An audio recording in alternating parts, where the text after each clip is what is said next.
Hello everyone. Welcome to my channel. Please subscribe and keep watching more details.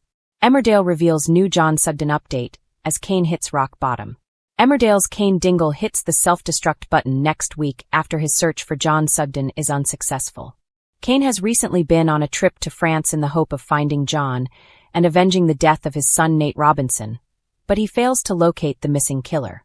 When Moira Dingle struggles with Cain's absence, she forces him back home with a severe voicemail. But once he returns, he's a very different Cain from the man who left.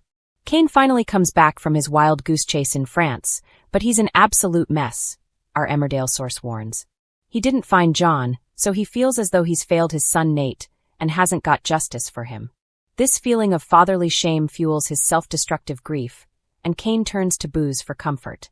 Moira tries to quiz her husband on what happened with John, but Cain evasively bats away her line of questioning. Pushing past his coldness, Moira reminds him that the anniversary of his dad's death is approaching and asserts that he still has responsibilities to attend to with his family. But Cain pays no attention. Even though Cain still has a family who need him, he can only focus on the son that he lost, shares our insider. After John's cruel words in the woods, Cain fears that Nate died hating him, and he won't rest until he makes it up to him, even though Nate would surely want him to find peace. As Cain's siblings Sam and Belle visit Zach's grave together, they wonder if Cain will show up to pay his respects. The Dingle siblings share fond memories of their dad and comfort each other in their grief. But ultimately, they conclude that they need to pull together in concern for Cain and help their brother. The Dingles are the village's strongest family, and having each other's backs is what they do best, our source says. It's usually Cain holding the family together as the oldest brother, but in this case he seriously needs help from the rest of the clan.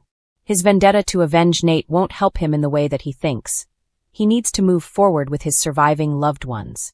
While drinking alone in the garage, Cain is visited by his friend Liam Kavanagh, who attempts to discuss Cain's troubles with him. But the miserable mechanic refuses help and orders Liam to leave. When his son Kyle excitedly shows off his man of the match trophy, will drunken Cain show up for his family, or will his siblings be forced to intervene and pull him out of the terrible place he's in?